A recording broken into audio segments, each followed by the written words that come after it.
আজকে এসেছি ক্লাস 12 এর কারেন্ট ইলেকট্রিসিটি যে পার্ট চলছিল অর্থাৎ রানিং, তারই পরবর্তী ক্লাসে আজকে শুরু করব শান্ট দিয়ে। অর্থাৎ আমাদের আজকে প্রথমের যে আলোচনাটা হবে সেটা হচ্ছে শান্টের উপর। বাংলা এবং ইংরেজি দুটোই একই রকম। তো আমরা একটা কথা মনে রাখবো যে শান্ট এই শব্দটা এস থেকে যদি আমরা লিখি যে শর্ট, আর যদি বাংলার দন্তেশ্ব থেকে আমরা লিখি সমান্তরাল, তাহলে আমাদের পুরো ব্যাপারটা ক্লিয়ার হয়ে যাবে। অর্থাৎ শর্ট রেজিস্ট্যান্স, ক্ষুদ্র মানের রোধ, সমান্তরালে অর্থাৎ প্যারালালে যদি আমরা যোগ করি তখন সেই রেজিস্ট্যান্সকেই বলবো আমরা শান্ট। যদিও পরবর্তীকালে এই পুরো অ্যারেঞ্জমেন্টটাকে মানে ব্যবস্থাটাকে আমরা বলবো শান্ট। তাহলে কাজ কি বা কার সঙ্গে সমান্তরালে যোগ করব সেটা এবার আমরা মনে করব। অর্থাৎ কোন একটা ইলেকট্রিক্যাল ইনস্ট্রুমেন্ট, যেটাকে বাংলায় বলবো আমরা বৈদ্যুতিক যন্ত্র, তার সঙ্গে সমান্তরাল সমবায়ে মানে প্যারালাল কম্বিনেশনে আমরা যদি একটা স্মল অ্যামাউন্টে রেজিস্ট্যান্স কানেক্ট করে দিই, মানে ক্ষুদ্র মানের রোধ যোগ করে দিই, তখন পুরো সিস্টেমটাকে বলবো, পুরো ব্যবস্থাটাকে আমরা বলবো শান্ট। তাহলে বৈদ্যুতিক যন্ত্র কি না, যে কোনো বৈদ্যুতিক যন্ত্র হতে পারে, তাকে আমরা লিখব জি দিয়ে, অর্থাৎ গ্যালভানোমিটার ধরব। এইটা যে কোনো একটা বৈদ্যুতিক যন্ত্র যেটাকে আমরা গ্যালভানোমিটার ধরলাম, তার সঙ্গে আমরা সমান্তরালে মানে এই দুটো পয়েন্ট ফিক্সড, সমান্তরালে আমরা আরেকটা রেজিস্ট্যান্স যোগ করলাম যার নাম হলো শান্ট, এস দিয়ে লেখা। এই পুরো ব্যবস্থাটা একটা ইন্টারেস্টিং কাজ করবে। কি কাজ করবে না, শান্ট লাগানোর আগে ছিল এই ছবি, তখন এর মধ্য দিয়ে যে কারেন্ট যেত, এখন সেই কারেন্টটাই দুটো সার্কিটে ভাগ হবে, অর্থাৎ দুটো শাখায় দুটো ব্রাঞ্চে ভাগ হয়ে যাবে। তখন এই গ্যালভানোমিটারের মধ্য দিয়ে কারেন্ট মানে প্রবাহ স্বাভাবিক কমবে, দুটো শাখায় যদি ভাগ হয়। অর্থাৎ উচ্চমানের প্রবাহের ফলে মানে হাই কারেন্টের ফলে ওই গ্যালভানোমিটার পুড়ে নষ্ট হয়ে যেতে পারত জুল এফেক্টের জন্য, মানে জুল ক্রিয়ার জন্য প্রচুর উৎপন্ন তাপে এই গ্যালভানোমিটার পুড়ে যেতে পারত। তার হাত থেকে রক্ষা করার জন্য আমরা তার সঙ্গে সমান্তরালে যোগ করব যে স্মল অ্যামাউন্ট বা ক্ষুদ্র মানের যে রোধ, তারই নাম হলো শান্ট। তাহলে এখন থিওরিটা কি হবে সেটাই আমরা এবার দেখব। তাহলে এখন যে থিওরি হবে, যদি আমরা আই কারেন্ট পাঠাই, মেন কারেন্ট মানে মূল প্রবাহ যদি আই হয়, তাহলে সে দুটো শাখায় ভাগ হয়ে যাচ্ছে। গ্যালভানোমিটারের মধ্য দিয়ে যাচ্ছে আইজি, শান্টের মধ্য দিয়ে যাচ্ছে আইএস। এই আইজি আর আইএস এই দুটোরই মান আই এর থেকে হবে কম। যার রোধ কম মানে শান্টের রোধ কম, তাহলে ওর মধ্য দিয়ে বেশি কারেন্ট যাবে। আর গ্যালভানোমিটারের রোধটা শান্টের থেকে যেহেতু বেশি, তাই ওর মধ্য দিয়ে কম কারেন্ট যাবে। তাহলে স্বাভাবিকভাবে গ্যালভানোমিটারের মধ্য দিয়ে প্রবাহটা কমে যাবে, যন্ত্রটি পুড়ে যাবে না। তাহলে এখন থিওরি কি হবে না, এই দুটো বিন্দুর মধ্যে যদি বিভব প্রভেদ মানে পটেনশিয়াল ডিফারেন্স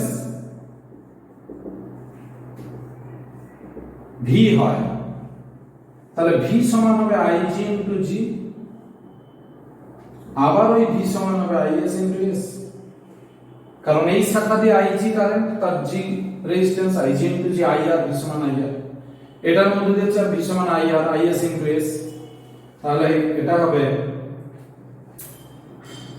আইজি ইনটু জি সমান আইএস ইনটু এস। তাহলে আইজি বাই আইএস সমান এস বাই জি। যেহেতু এস খুব ছোট মানের রোধ, তাই IG is very very less than is, অর্থাৎ গ্যালভানোমিটারের মধ্যে দিয়ে কারেন্ট শান্টের মধ্যে দিয়ে যে কারেন্ট তার থেকে অনেক গুণ কম। এটাই হলো শান্টের কাজ, অর্থাৎ নিচে পুড়ে গেলেও বৈদ্যুতিক যন্ত্রটিকে বাঁচিয়ে দেবে। অর্থাৎ আমাদের কাছে ইলেকট্রিক্যাল ইনস্ট্রুমেন্টের গুরুত্ব অনেক বেশি, সেটা যাতে টিকে যায় সেই জন্য এই থিওরি অ্যাপ্লাই করে কাজ হবে। এবার যদি আমরা এটাকে এরকম বলি যে এই দুটোর তুল্য রোধ কত, অর্থাৎ জি এবং এস এর তুল্য রোধ কত, ইকুইভ্যালেন্ট রেজিস্ট্যান্স বা তুল্য রোধ সমান এস ইনটু জি, মানে G into S by S plus জি,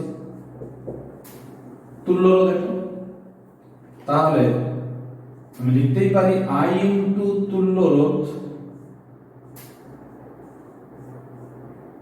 সমান আইজি ইনটু জি সমান আইএস ইনটু এস। তাহলে এখান থেকে আমি এটাও বের করতে পারি, আইএস ইনটু এস সমান I into G S by S plus G. তাহলে এখান থেকে আমি এটাকে কেটে দিলাম, কেটে দিলে আমি কিন্তু এদের মধ্যে একটা সম্পর্ক পেয়ে যেতে পারি। সেখান থেকে কি পাবো, এস সমান হবে, সেখান থেকে আই এস সমান হলো I into G by S plus G. এগুলো সব অঙ্কের জন্য কাজে লাগবে। অথবা আইজি ওই সেম ক্যালকুলেশন, তখন হবে I into S by S plus G. এভাবে আমরা হিসাব করতে পারি। আবার একটা নতুন ইকুয়েশন আরেকটা আমরা হিসাব করতে পারি, কিরকম, আইএস ইনটু এস সমান আইজি ইনটু জি, যেখানে এস সমান হলো I G into G by I S, I S মানে আই মাইনাস আইজি। এই ফর্মুলা ধরে আমরা ইউজ করি, এটা একটা ফর্মুলা, এইটা একটা ফর্মুলা। আগে যেটা বললাম এইগুলো বেশ বিভিন্ন ক্ষেত্রে অঙ্কগুলো আমাদেরকে দেবে, সেই জন্য অঙ্কের জন্য এটা মূলত কাজে লাগে। তাহলে এখানে কি কোশ্চেন করবে যে শান্ট কি আমাদেরকে মনে রাখতে হবে, শান্টের কাজটা মনে রাখতে হয়। আর IG very very less than IS, অর্থাৎ গ্যালভানোমিটারের মধ্যে যে কারেন্টটা শান্টের মধ্যে দিয়ে যে কারেন্ট তার থেকে অনেক গুণ ছোট, এটা আমরা মনে রাখবো। আর এই সমস্ত যে ইকুয়েশন গুলো দেখানো হলো এগুলো আমাদের অঙ্কের জন্য কাজে লাগবে। এবার আমরা আসছি connection of voltmeter and ammeter.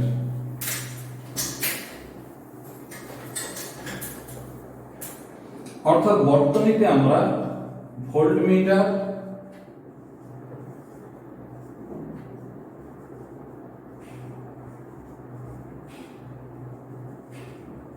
এবং অ্যামিটারকে কিভাবে যোগ করব। প্রথমত বলি অ্যামিটারের কাজ কি আর ভোল্টমিটারের কাজটি আমরা মনে রাখবো। তাহলে প্রথমে আমরা অ্যামিটারে আসি। এর কাজটা কি না, মেজার দ্য কারেন্ট।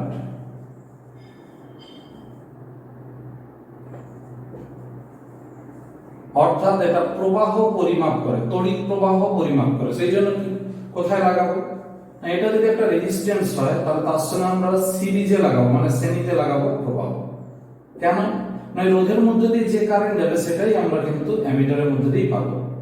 তাহলে প্রবাহ মাত্রা পরিমাপ করতে গেলে যে অ্যামিটার আমরা সংযোগ করব সেটা কিন্তু বর্তনীর সঙ্গে শ্রেণী সমবায় আমরা সংযোগ করব। আর ভোল্টমিটার, ভোল্টমিটার কি মাপে, মেজার্স দি পোটেনশিয়াল ডিফারেন্স, বিভব প্রভেদ মাপে। তাহলে বিভব প্রভেদ সমান্তরাল সমবায় একই হয়, সেই জন্য এটা তার সঙ্গে সমান্তরাল ভোল্টমিটার, অর্থাৎ ভি দিয়ে সিম্বল দেওয়া হয়। তাহলে সেক্ষেত্রে কিন্তু আইআর ইন্টু আর আর আইভি ইন্টু ভি সমান হয়। তাহলে ভি সমান আইআর ইন্টু আর, আইভি ইন্টু ভি, অর্থাৎ এর মধ্যে দিয়ে প্রবাহ ইন্টু এর রোধ, এর মধ্যে দিয়ে প্রবাহ ইন্টু এর রোধ, অর্থাৎ ভোল্টমিটার যেটা হবে তার নিজস্ব একটা রোধ থাকে, সেই রোধের সঙ্গে আইভি গুণ করলে আমরা ভি পেয়ে যাই, অথবা আইআর ইন্টু আর। এবার এখানে প্রসঙ্গত বলে রাখি, আইডিয়াল কেস মানে আদর্শ কেসে রেজিস্ট্যান্সের কত হবে অ্যামিটারের 0, মানে এর যদি 0 রেজিস্ট্যান্স হয় তাহলে এর মধ্যে দিয়ে ম্যাক্সিমাম কারেন্টটা যেতে পারে। কিন্তু রিয়েল লাইফে কত হয়, ভেরি স্মল রেজিস্ট্যান্স, এটা ভেরি স্মল। এখানে কত না, ভোল্টমিটারের রেজিস্ট্যান্স যদি ইনফাইনাইট হতো তাহলে এর মধ্য দিয়ে একটুও কারেন্ট যেত না, পুরো কারেন্টটাই এর মধ্যে দিয়ে যেত। তাহলে আইডিয়াল কেসে এটা কত, current is equal two ideal কেসে রেজিস্ট্যান্সটা ভোল্টমিটারের রেজিস্ট্যান্স হবে কত, ইনফাইনাইট। আর রিয়েল কেসে হবে very large, mega ohm order, mega ohm order, very large 10⁶ order এরকম। তার মানে আমরা রিয়েল লাইফের ক্ষেত্রে ভোল্টমিটারের রেজিস্ট্যান্স থাকার জন্য ওর মধ্যে দিয়ে কিন্তু কিছুটা হলেও কারেন্ট ভাগ হয়ে যায়, সেই জন্য আমরা ভোল্টমিটারের সাহায্যে যে পোটেনশিয়াল ডিফারেন্সটা মাপি সেটা কিন্তু ভোল্টমিটারের নিজস্ব রোধ থাকার জন্য কিছুটা হলেও আমরা ত্রুটি পাই, অর্থাৎ কিছুটা হলেও আমাদের মানে ভুল থেকে যায়। এটা আমরা মনে রাখবো। এই হলো connection of voltmeter and ammeter যে কোনো সার্কিটে। এবার আমরা আসছি কম্বিনেশন অফ সেলস, অর্থাৎ আমরা আগের যে ক্লাসগুলো হয়েছিল তার মধ্যে একটা ক্লাসে দেখেছিলাম যে রোধের সমবায় অর্থাৎ কম্বিনেশন অফ রেজিস্টার, এখানে আমরা দেখব কম্বিনেশন অফ সেল।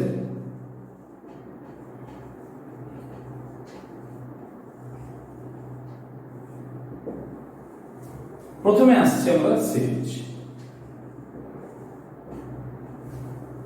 শ্রেণী সমবায় ব্যাটারিগুলো যোগ আছে, জাস্ট এইভাবে আমরা ছবিগুলো দেখছি। n নাম্বার,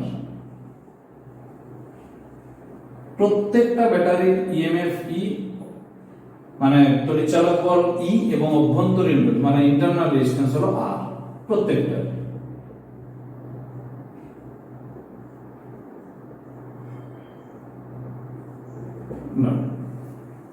তাহলে টোটাল ইএমএফ কত হবে, তাহলে টোটাল অর নেট ইএমএফ লব্ধি তড়িৎচালক বল তাহলে কত, n ইনটু ই, আর নেট রেজিস্ট্যান্স কত, nr। এখন এর সঙ্গে যদি বাইরে একটা রেজিস্ট্যান্স যোগ থাকতো, এই n নাম্বার যে কম্বিনেশন আছে তার সঙ্গে যদি বাইরে একটা রেজিস্ট্যান্স যোগ থাকতো তাহলে কি হতো, nr এর সঙ্গে আর একটা যোগ, টোটাল রেজিস্ট্যান্স।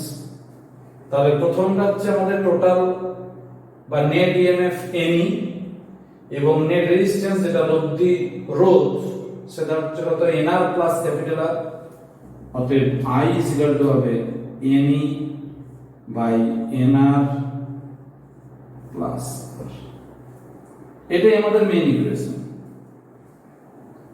এবার আমরা 1 নম্বর কেস 2 নম্বর কেস ভাবতেই পারি, এটা খুব ইজি ব্যাপার। যদি আমরা ধরে নিই যে r very very less than capital, r টাকে আমরা নেগলেক্ট করব, তখন i সমান কত হবে, ne বাই r। 2 নম্বর, যদি আমরা ধরে নিই যে r টা very very less than small r, তখন i সমান হবে ne by nr e by r। 3 number step, এটা আমি স্টার দিলাম। 3 নম্বর কেস, এখানে বলেছে যে n নাম্বারের মধ্যে x number of battery is connected opposite order, অর্থাৎ মোট n সংখ্যক ব্যাটারির মধ্যে বা তড়িৎচালক বলযুক্ত যে কোষের ক্ষেত্রে এক সংখ্যক তড়িৎ কোষ উল্টো দিকে লাগানো আছে। তাহলে if x number of cells are connected oppositely, যদি বিপরীত দিক থেকে কানেক্ট করা থাকে তাহলে n minus x number of cells are correctly connected.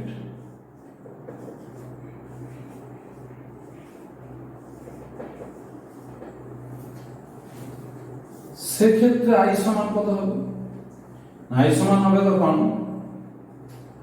n e, এই ভুল বললাম, তখন হবে তাহলে কারেক্টলি যোগ আছে কত n minus x e, এটা পজিটিভ, আর উল্টো দিকে যোগ আছে মাইনাস x e, এই টোটালটা by nr plus capital R। রেজিস্ট্যান্সের বেলা কিন্তু কোনো পজিটিভ নেগেটিভ হয় না, ইএমএফ এর বেলাটাই পজিটিভ নেগেটিভ হয়।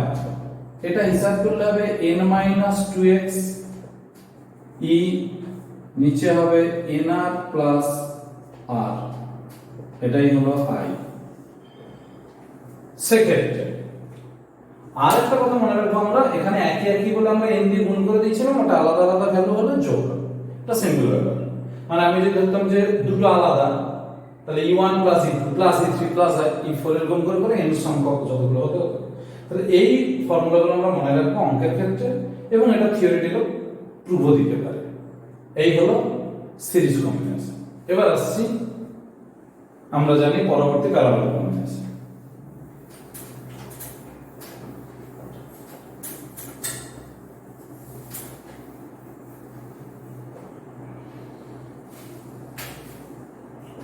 এগুলো সিম্পল ভাবে পড়তে হবে, বেশি জটিল চিন্তা ভাবনা করা যাবে না।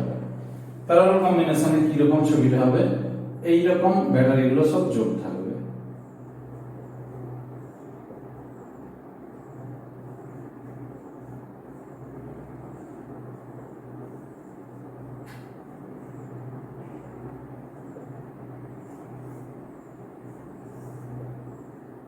এরকম করে করে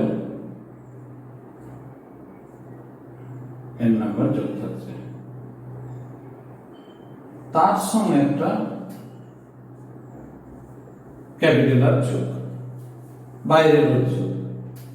তাহলে এই ক্ষেত্রে কি হবে, নেট ইএমএফ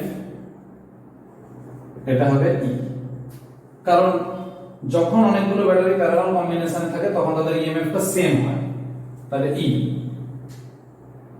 নেট রেজিস্ট্যান্স কত হবে, তাহলে n নাম্বার যেহেতু প্যারালালে যোগ আছে তাহলে r বাই n, এটা কিভাবে আছে 1 বাই r টেস্ট সমান 1 by r plus 1 by r plus n number n by r,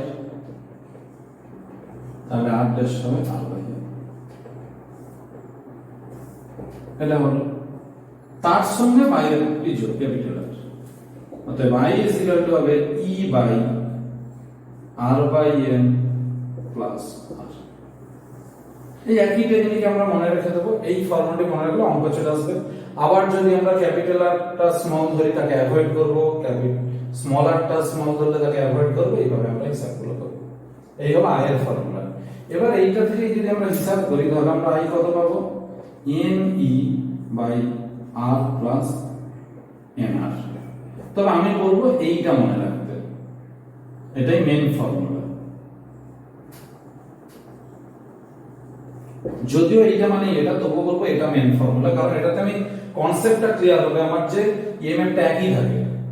এই ফর্মুলাটা এটা মানে এটা, কিন্তু এটা দেখলে মনে হবে যেন n মাল্টিপ্লাই হয়ে গেছে, অর্থাৎ তড়িৎচালক বলের সঙ্গে n গুণ হয়েছে, এটা দেখে মনে হচ্ছে, আসলে কিন্তু তড়িৎচালক বল একই থাকবে। সেই জন্য আমরা এই ফর্মুলাটাই মনে রাখবো। এবার আমরা আসছি মিক্সড কম্বিনেশন।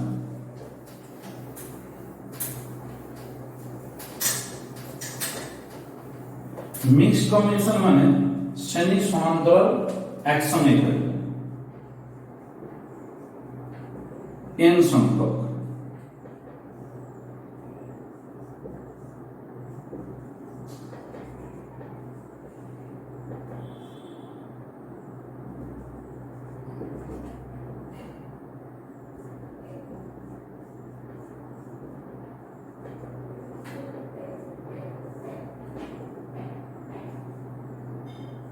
M lines,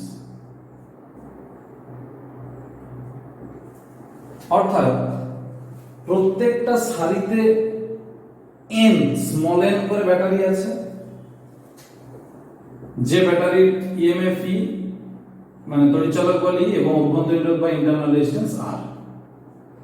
এই রকমই আবার m সংখ্যক সারি আছে। তাহলে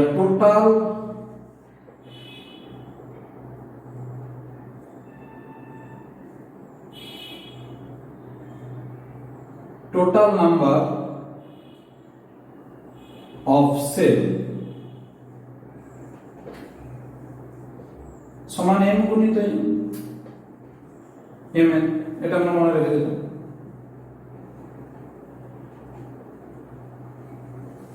তাহলে এটাকে বলছে mixed combination. Number of cells in each line is equal to n number of lines is equal to m। এই হলো তাহলে EMF in each line সমান n। নেট ইএমএফ এটাও এনই হবে, কারণ এই লাইনে এনই, এই লাইনে এনই, এই লাইনে এনই, প্রত্যেকটারই তো এনই, আর ওই লাইনগুলো আবার প্যারালালে কানেক্টেড, তাহলে প্রত্যেকটা লাইনের ইএমএফ হবে এনই। এটা কিন্তু এম দিয়ে গুণ বা ভাগ কিছুই হবে না। রেজিস্ট্যান্স ইন ইচ লাইন এটা কত হবে এনআর, আর আর আর করে এন নাম্বার আছে সেজন্য এনআর। তাহলে নেট রেজিস্ট্যান্স কত হবে?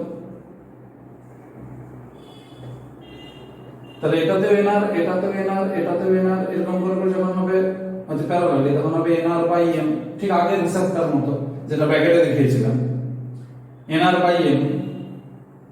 তার সঙ্গে যদি ক্যাপিটাল আর যোগ থাকে, অর্থাৎ এর সঙ্গে যদি, এগুলো তো ব্যাটারি, এর সঙ্গে যদি ক্যাপিটাল আর যোগ থাকে, এগুলো সব ব্যাটারি, তার মধ্যে ইন্টারনাল রেজিস্ট্যান্স আছে বলে এই রেজিস্ট্যান্সের হিসাবটা হচ্ছে। তাহলে বাইরে যদি যোগ থাকে তাহলে এটাই, তাহলে আই হয়ে গেল N E by NR by M plus R. এই হলো মেন ইকুয়েশন।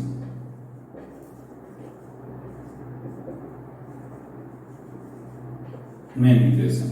এবার যেটা আসছে, তাহলে আই সমান আমরা এখান থেকে কি পাচ্ছি, M N E by NR plus MR.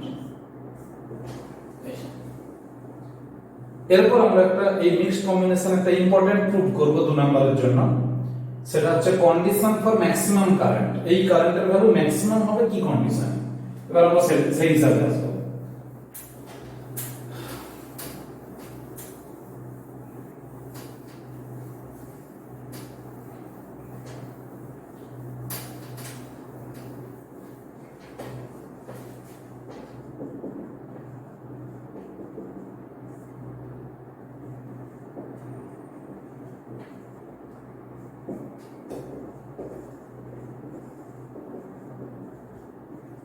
Condition for maximum current. এখানে আমাদেরকে খেয়াল রাখতে হবে যে এই আই ম্যাক্সিমাম হবে কি কন্ডিশনে, না আই ম্যাক্সিমাম হবে যদি এই পার্টটা হয় মিনিমাম। তাহলে আই মানে current will be maximum if nr plus mr will be minimum. এটা যদি মিনিমাম, তাহলে এটা কি করে হিসাব হবে? nr plus mr root nr এর whole square plus root mr এর whole square, root nr minus root mr এর whole square plus 2 into nr into mr. তাহলে for nr plus mr should be minimum, then root nr minus root mr সমান 0. অতএব nr সমান mr মানে nr by m is equal to r. আমি আরেকবার বলছি ব্যাপারটা, আমরা যে কারেন্টের ইকুয়েশনটা পেলাম সেটা ছিল এইটা। সেই কারেন্ট বা প্রবাহের মান যদি সর্বোচ্চ হতে হয়, এটা যদি ম্যাক্সিমাম হতে হয়, তাহলে আমরা যেটা দিয়ে ভাগ করছি অর্থাৎ হর, ভগ্নাংশের হর, সেটা হবে মিনিমাম মানে সর্বনিম্ন। সেটা মিনিমাম শর্ত কি না, এটাকে আমরা লিখলাম এইভাবে, তাকে আমরা এইভাবে লিখতে পারি, সেটাকে আমরা এইভাবে লিখতে পারি।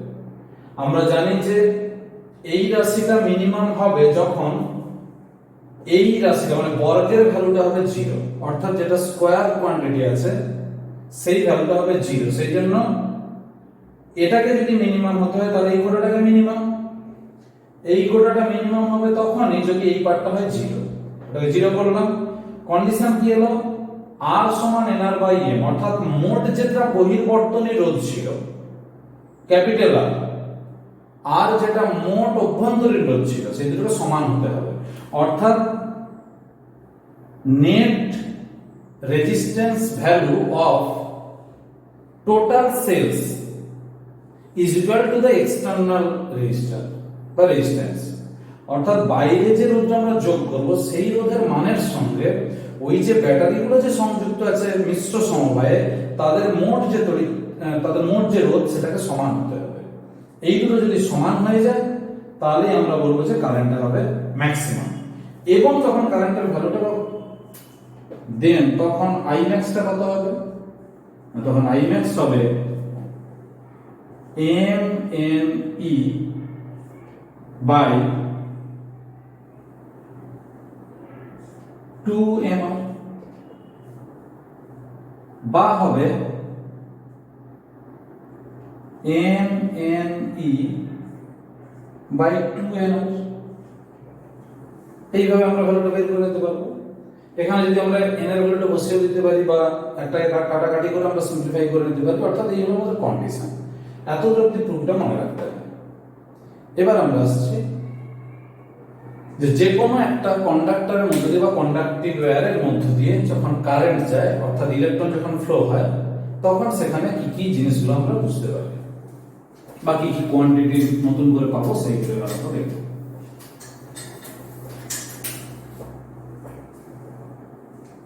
আমরা জানি যে এটা একটা তার, এর মধ্যে তাহলে এটা আমরা লিখছি current through a metallic wire. ঠিক আছে, অর্থাৎ আমরা যদি একটা তার নিই, এই তারের এই পাশে V1 এই পাশে V2 দিই, অর্থাৎ এগুলো পোটেনশিয়াল দিলাম, তাহলে পোটেনশিয়াল ডিফারেন্স কত, বিভব প্রভেদটা কত হবে V1 V2। I কারেন্ট গেলে তাহলে I সমান হবে V1 V2 বাই। এটা একদম সিম্পল ভাবে আমরা জানতাম এর রোধটা। আজকে আমরা কিছু কনসেপ্ট নতুন করে জানবো। সেখানে কি সিম্পল ব্যাপারটা হলো এটাই যে যেহেতু V1 টা বেশি, তাহলে এই পোটেনশিয়াল মানে V2 থেকে V1 এর ভ্যালুটা বেশি হওয়ার জন্য এদিকটা হাই পোটেনশিয়াল, এটা লো পোটেনশিয়াল, মানে এটা উচ্চ বিভব এটা নিম্ন বিভব। ইলেকট্রন কি করে, এই বিভব প্রভেদের প্রভাবে ওই দিক থেকে এইদিকে আসে, এইরকম এটা ইলেকট্রন ফ্লো হয়। আর ইলেকট্রন যেদিকে ফ্লো করে তার উল্টো দিকে কি কারেন্ট। এই যে ইলেকট্রন ফ্লো করছে নিম্ন বিভব থেকে উচ্চ বিভবের দিকে, অর্থাৎ V2 থেকে V1 এর দিকে, এই যে ইলেকট্রন ফ্লো করছে এইটাকেই বলবো ড্রিফট। অর্থাৎ বাইরের একটা তড়িৎ ক্ষেত্রের প্রভাবে বা বিভব প্রভেদের প্রভাবে ফ্রি ইলেকট্রনগুলো বা ইলেকট্রনগুলো যখন মুভ করে, চলতে থাকে, তখন তাকে বলবো আমরা ড্রিফট, অর্থাৎ বিচলন, বিচলন, ড্রিফট বলে এটাকে। তখন ইলেকট্রনের যে এভারেজ ভেলোসিটিটা পাওয়া যায় তাকে বলবো ড্রিফট ভেলোসিটি, অর্থাৎ বিচলন বেগ। অর্থাৎ সেক্ষেত্রে ইলেকট্রনগুলো যে গড় বেগে গতিশীল হবে তাকেই বলবো আমরা ইলেকট্রনের বিচলন বেগ, ড্রিফট ভেলোসিটি। তাহলে আমরা একটা জিনিস আমাদের কাছে পরিষ্কার হচ্ছে যে ইলেকট্রন এমনি এমনি যাচ্ছে না।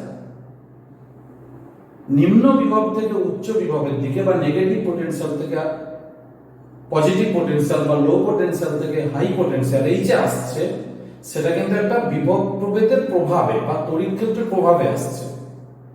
এই মোশনটাকেই বলবো ড্রিফট, এই গতিটাকে বলবো ড্রিফট, বিচলন। আর যে বেগে যাতায়াত করবে তাকেই বলবো আমরা ড্রিফট ভেলোসিটি। এবার বলি, আমি যদি পার্টিকুলার একটা ইলেকট্রনের কথা ভাবি, তাহলে সেই ইলেকট্রন যখন ফ্লো করবে ওই তারের মধ্য দিয়ে, মন দিয়ে শোনেন, আমি যখন একটা ইলেকট্রনের কথা ভাববো ওই তারের মধ্য দিয়ে যাবে, তখন সেই ইলেকট্রনগুলো অন্যান্য যে সমস্ত ইলেকট্রন আছে, অর্থাৎ আদার যে সমস্ত ইলেকট্রন ওর মধ্যে আছে, তাদের সঙ্গে ধাক্কা লাগতে লাগতে যাবে, অর্থাৎ কলিশন ঘটাতে ঘটাতে যাবে। এই কলিশনটা থেকেই কিন্তু বাধার উৎপত্তি, অর্থাৎ রোধের উৎপত্তির কারণ হলো এটাই। অর্থাৎ due to motion or drift of electrons through any metallic conductor, those electrons make collisions with the other electrons which are will be in rest or in motion. এর মধ্যে আর যে সমস্ত ইলেকট্রনগুলো রেস্ট বা মোশনে যাতেই থাকুক না কেন তাদের সঙ্গে ধাক্কা লাগতে লাগতে যাবে। এই ধাক্কার ফলে কিন্তু বাধার উৎপত্তি, সেই বাধাই হলো রেজিস্ট্যান্স, মানে আমাদের রোধ। এই কনসেপ্টটা আমরা একটু মনে রাখবো গল্পের মতো। তাহলে ড্রিফট কি, ড্রিফট ভেলোসিটি কি, আর রেজিস্ট্যান্স কিভাবে আসে সেইটা আমরা দেখলাম। এবার আমরা আসছি জাস্ট এই যে রেজিস্ট্যান্সের ফলে আমাদেরকে একটা প্রুভ করতে দেবে যে কারেন্ট ডেনসিটি, তার এক্সপ্রেশনটা কি হবে সেটাতে এবার আমি যাবো। তাহলে আমরা কি কি আলোচনা করলাম? ড্রিফট বললাম, ড্রিফট ভেলোসিটি বললাম, এবং কনসেপ্ট অফ রেজিস্ট্যান্স এটাও বললাম। এবার যেটা আসছে কারেন্ট ডেনসিটি।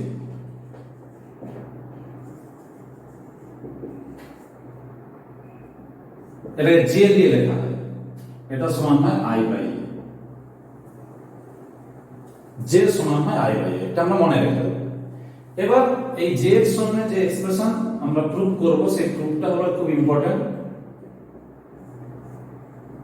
জে সমান এন ই ভিডি, এইটা এবার আমরা প্রুভ করব। এই ভিডি হচ্ছে ড্রিফট ভেলোসিটি, এন হলো number of electrons per unit volume, মানে একক আয়তনে ইলেকট্রন সংখ্যা। এটা হলো বিচলন বেগ বা অনুপ্রবাহের বেগ বলা হয় বাংলায়, আরেকটা নাম, বা তাড়না বেগ বলবো। তাড়না বেগ মানে ওকে তাড়ানো হচ্ছে বিভব প্রভেদ দিয়ে, এই জন্য তার নাম তাড়না বেগ। আর এই হলো ইলেকট্রনের আধান। এটা হিসাবের জন্য আমরা একটা পরিবাহী তারকে খুব বড় করে এঁকে দেখাচ্ছি। ধরলাম এর লেন্থ হলো এল আর এই ক্রস সেকশন হলো এ, অর্থাৎ প্রস্থচ্ছেদের ক্ষেত্রফল এ এবং তার দৈর্ঘ্য হচ্ছে এল। তাহলে আয়তন কত হবে এই পরিবাহী? আয়তন হবে a ইনটু l, এটাকে v দিয়ে লিখব। একক আয়তনে ইলেকট্রন সংখ্যা n, তাহলে n কি? Number of electron per unit volume, একক আয়তনে ইলেকট্রন সংখ্যা। অতএব মোট ইলেকট্রন সমান n into a into l, মোট ইলেকট্রন এটা। তাহলে মোট আধান কত হবে? q is equal two n a l তার সঙ্গে e গুণ। এবার আমরা আসছি, এটা যদি আধান হয় তাহলে আমরা লিখতেই পারি current I is equal to n a l e by t সমান n a vd into e, কারণ l by t এটা হলো vd ড্রিফট ভেলোসিটি বা বিচলন বেগ, ড্রিফট ভেলোসিটি বাংলায় বলবো বিচলন বেগ। আরো বললাম একটু আগে অনুপ্রবাহের বেগ বলতে পারি, তাড়না বেগ বলতে পারি। তাহলে এখান থেকে বলবো I বাই a সমান n e vd হয়ে গেল, j সমান n e vd। এইটা প্রুফ হলো। যদি আমরা ভেক্টর ইকুয়েশনটা লিখতে চাই তাহলে আমরা লিখবো এটাই, j vector is equal to ne vd vector, অর্থাৎ ভেলোসিটি ভেক্টরের উপর ডিপেন্ড করে কারেন্ট ডেনসিটি। শুধু মনে রাখবে যে ইলেকট্রনের চার্জ যেহেতু নেগেটিভ হয় সেই জন্য মাইনাস একটা বসবে, তাই ইলেকট্রনের ভেলোসিটি যেদিকে কারেন্টের ভেলোসিটি তার বিপরীত দিকে হয়, কিন্তু ফর্মুলাটা আমরা মনে রাখবো এটাই। এবার আমরা আসছি এই যে ড্রিফট ভেলোসিটি, অর্থাৎ ইলেকট্রন বাইরের তড়িৎ ক্ষেত্রের প্রভাবে বা বিভব প্রভেদের প্রভাবে মুভ করে, অর্থাৎ তার এই যে ড্রিফট ভেলোসিটি ভ্যালুটা ইলেকট্রনের অরিজিনাল ভেলোসিটির থেকে, মানে তার যে ভাইব্রেশনাল মোশনের জন্য যে বেগটা পায় তার থেকে কিন্তু অনেক কম। এটা আমরা মনে রেখে দেবো। তাহলে আরেকবার বলছি, কি লাইনটা আমরা মনে রাখবো, ড্রিফট ভেলোসিটি মানে বিচলন বেগ is very small compared to the original velocity of electron। এটা আমরা মনে রাখবো, ভেলোসিটি ড্রিফট ভেলোসিটির ভ্যালুটা অনেকটাই কম হবে তার নিজস্ব বেগের থেকে। অথবা আমরা বলতে পারি যে এই ইলেকট্রনের ভেলোসিটি মানেই হলো কারেন্ট, কারেন্টের ফলে যে ইলেকট্রন ভেলোসিটি তার থেকে এটা অনেকটা কম হয়, এটা আমরা মনে রাখবো। এবার আসছে এই যে ইলেকট্রন মুভ করে মেটালিক কন্ডাক্টরের মধ্য দিয়ে, এখানে একটা নতুন কোয়ান্টিটি আছে, সেটার নাম হলো মোবিলিটি। মোবিলিটি এটাকে লেখা হয় মিউ দিয়ে। মিউ এর এক্সপ্রেশন অনেক ভাবে বলা যায়, একটা আমরা বলতে পারি vd বাই e, অর্থাৎ যখন কোন একটা ওয়্যারের দুপাশে আমরা ইলেকট্রিক ফিল্ড দেব E, অর্থাৎ ইলেকট্রিক ফিল্ড ইন্টেন্সিটি এটা আমরা দেব E, তখন সেক্ষেত্রে ওই ইলেকট্রন যে এভারেজ ড্রিফট ভেলোসিটিটা পাবে সেটা যদি vd হয় তাহলে মিউ সমান vd বাই e। এই ফর্মুলাটা আমরা মনে রাখবো এবং এখান থেকে ডেফিনেশন আসবে। যদি আমরা e কে 1 করে দিই তাহলে পার ইউনিট ইলেকট্রিক ফিল্ডে যে ড্রিফট ভেলোসিটি অ্যাকোয়ার করে কোন ইলেকট্রন তাকেই বলবো আমরা মিউ, অর্থাৎ প্রতি একক তড়িৎ ক্ষেত্রে কোন ইলেকট্রন যে বিচলন বেগ লাভ করে তাকেই আমরা বলবো সচলতা। মোবিলিটির বাংলা হলো সচলতা।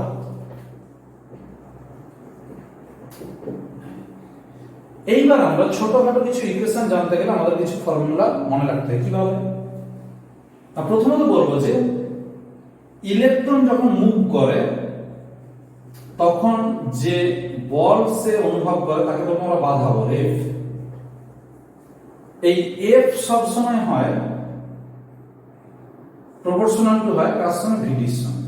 মানে যে কোনো ধরনের বাধা বল, ইলেকট্রন যেদিকে যাবে কারেন্ট তার উল্টো দিকে, তাহলে ডিরেকশনটা কিন্তু উল্টো দিক। উল্টো দিক মানে একটা বাধা বল। সেই বাধা বল, যে কোনো ধরনের বাধা বল, এটা কিন্তু ভিডির সঙ্গে প্রপোর্শনাল। তাহলে এফ সমান হবে কে ভিডি, এটা একটা কনস্ট্যান্ট মানে ধ্রুবক। বোঝা গেল ব্যাপারটা? তাহলে এখান থেকে যে কে কনস্ট্যান্ট পাইলে এটা আমরা মনে রেখে দেব। এই ফোর্স আবার হবে ই ইনটু ই, আধান ইনটু প্রাবল্য, মানে চার্জ ইনটু ফিল্ড ইন্টেন্সিটি, সেটা হয় ফোর্স।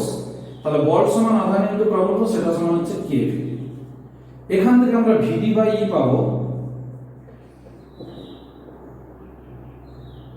ই বাই কে।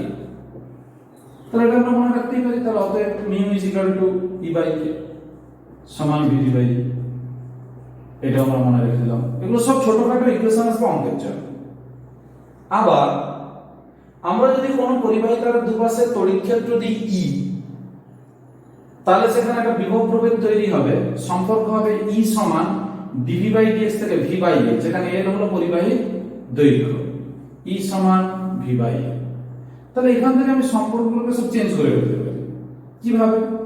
যেমন আমি তাহলে বলতেই পারি এফ সমান ই ই মানে হলো ইভি বাই এল। তাহলে এখান থেকে আমি এ অ্যাক্সেলারেশন এটা পাবো ইভি বাই এম এল। এগুলো সব অঙ্কের ক্ষেত্রে কাজে লাগবে। ত্বরণ ইভি বাই এম এল, এই সম্পর্কটা আমাদের তাহলে কাজে লেগে গেল। এরপর আসছে অন্য একটা concept.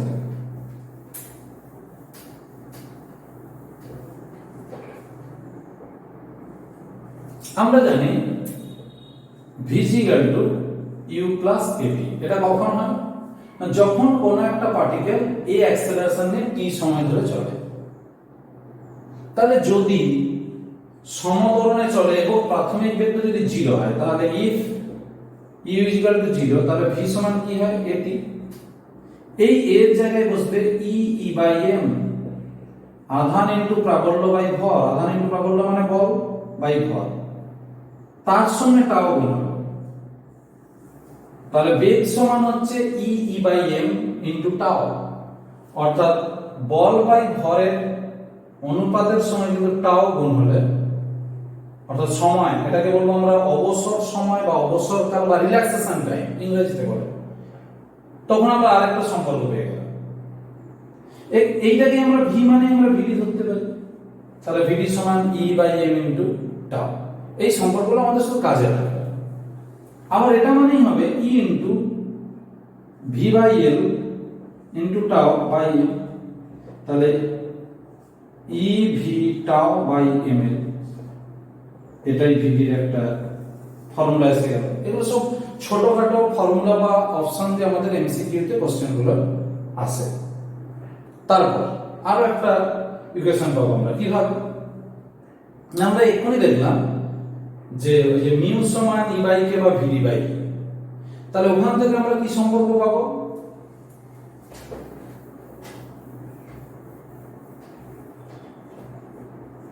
VD by E is equal to E by K, এটা আমরা লিখতেই পারি। ভিডির জায়গায় আবার লিখবো আমাদের একটা সম্পর্ক ছিল কি জে সমান এন ইভি।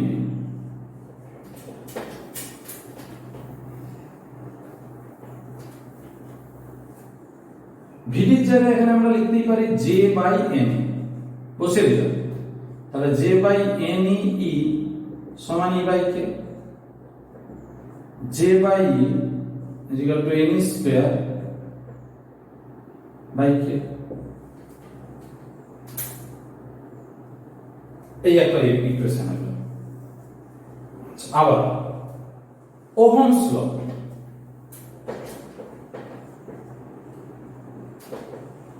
ওহমস ল কি ছিল? ভি সমান আই আর। এটা কিন্তু একটা স্কেলার ফর্ম, কারণ এখানে সবাই scalar. Potential difference scalar, I current scalar, আর রেজিস্ট্যান্স স্কেলার। এই ফর্মটা কিভাবে ভেক্টর ফর্ম হয়ে যাবে সেটা এবার দেখা যাবে। ভি এর জায়গায় আমরা লিখতেই পারি ভি সমান আই আর আছে, তাহলে এখানে আমরা লিখবো আই এর জায়গায় লিখবো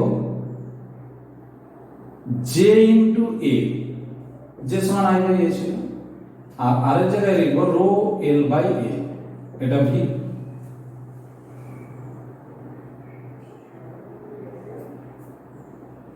ঠিক আছে, এবার আমরা আসছি V by L equal to J rho. V by L আবার হয় ই বাই রো সমান জে।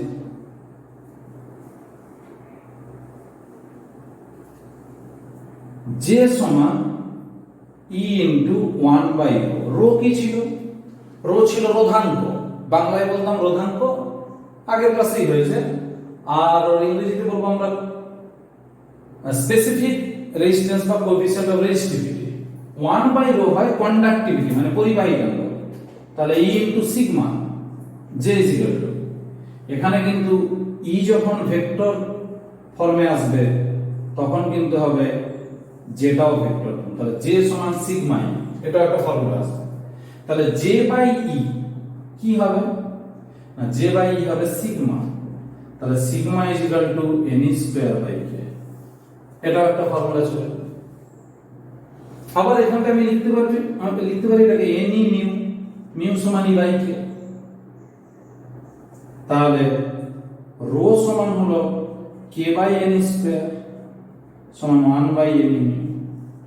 এই সমস্ত ফর্মুলাগুলো আমাদের কাজে লাগবে।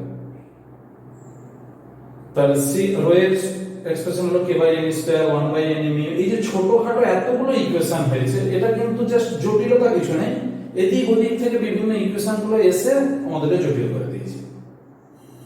এই ইকুয়েশন গুলো একটু পড়বে, ভালো করে মনে রাখার চেষ্টা করো, প্র্যাকটিস করো লিখে লিখে। আমি বারবার যে কথাটা বলি যে শুধুমাত্র এই ক্লাসটা দেখলে হবে না, পাশে বই রাখো এবং খাতা না। অসুবিধা হলে কমেন্ট করো, কমেন্ট বক্সে কমেন্ট করো। খুব যদি প্রয়োজন মনে হয় ওখানে তোমার ফোন নাম্বারটা দিয়ে দাও, আমি কল করব। অবশ্যই চাইবো তোমরা পড়াশোনা করো বাড়িতে থেকে, এবং আমার এই ক্লাস ফলো করলে আশা রাখছি ফিজিক্সে খুব একটা সমস্যা হবে না। তবে সাহস করে এগিয়ে যেতে হবে, কঠিন লাগবে, ব্যাপারটা কঠিন, আমি অস্বীকার করছি না। তার মানে এই নয় যে আমি এটাকে এগিয়ে যাব, সামনাসামনি গিয়ে মোকাবিলা করতে হবে, তবেই আমি আস্তে আস্তে কাটাতে পারবো। সেই জন্য বলবো আরেকবার, এই শেষের যে ছোটখাটো ইকুয়েশন গুলো হলো এগুলো কিন্তু সব এদিক ওদিক থেকে এসেছে। তোমাকে ইকুয়েশন গুলো এক জায়গাতে লিখে মনে রাখতে হবে, কারণ একটা এমসিকিউ বা অঙ্কে ছোট্ট একটা ফর্মুলা কাজে লাগবে, তার জন্য এটাকে মনে রাখবে। আর একই কথা বলবো, যদি একটু ভালো লাগে বন্ধুদেরকে শেয়ার করে দিও। আর অবশ্যই আমার এই এডুকেশনাল যে চ্যানেল ফিজিক্স ই ক্লাস চন্দন স্যার, এটা সাবস্ক্রাইব করবে, সঙ্গে বেল আইকন প্রেস করে দিয়ে নোটিফিকেশন পাওয়ার জন্য। ক্লাস কিন্তু এইভাবেই চলতে থাকবে। আর আরো একটা কথা বলি, আগের চ্যাপ্টার যেটা ইলেকট্রোস্ট্যাটিক শেষ হয়েছে, তার প্রশ্ন অলরেডি আমি প্রশ্ন মানে কম্পিটিটিভের জন্য যে বিভিন্ন ধরনের যে অঙ্কগুলো আছে, সেই অঙ্ক নিয়ে একটা ক্লাস করেছি। সেই অঙ্কগুলো আমি পিডিএফ আকারে দিয়ে দিচ্ছি আমার সেই ফেসবুক পেজে, ওই একই নামে ফিজিক্স ই ক্লাস ফেসবুক পেজ, যেটা আমার এইখানে লিংক পাবে, আমার যে থাম্বনেলগুলো করা থাকে ওখানে লিংক পাবে, সেইখান থেকে কিন্তু তোমরা, বা আমার ডিসকাশনে বা ডেসক্রিপশনে দেওয়া থাকে, ওখান থেকে ফলো করো। ভালো থেকো।